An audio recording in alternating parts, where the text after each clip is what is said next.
এই মুহূর্তে দৌলতদিয়া ফেরিঘাটে আছেন সহকর্মী ইউসুফ আলী, সরাসরি যাব তার কাছে। ইউসুফ, স্বজনদের কান্না আর হাজারি আর শোকের ছায়াটা মানিক রাজবাড়ির একদম ৩ নাম্বার ঘাট এলাকা ছড়িয়ে পড়েছে। আসলে স্বজনরা কখনো কখনো ছুটাছুটি করছে, কখনো হসপিটালে, কখনো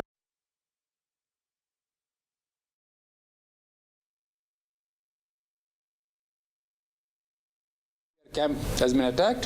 ঢাকাতে তো এই আগুন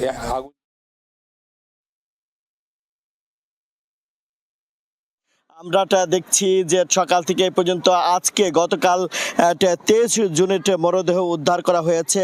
এখন আজকে সকাল থেকে এ পর্যন্ত 3 জনের মরদেহ উদ্ধার করা হয়েছে এবং সেক্ষেত্রে স্বজনরা কিন্তু সেই তাদেরকে তাদেরকে শনাক্ত করা হয়েছে। এই পর্যন্ত যে 26 জনের মরদেহটা উদ্ধার করা হয়েছে, তার মধ্যে 8 জন শিশু রয়েছে, 7 জন পুরুষ রয়েছে এবং 11 জন নারী রয়েছে।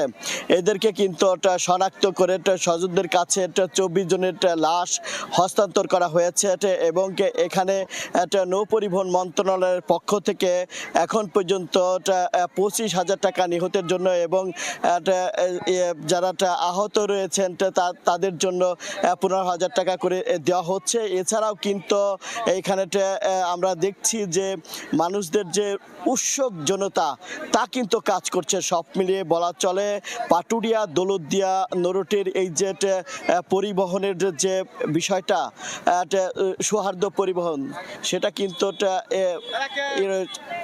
তার কিন্তু আইন আওতায় বলার সবাই দাবি করছে। এই ছিল আমার কাছে সর্বশেষ তথ্য। রাজবাড়ী থেকে ইউসুফ আলী।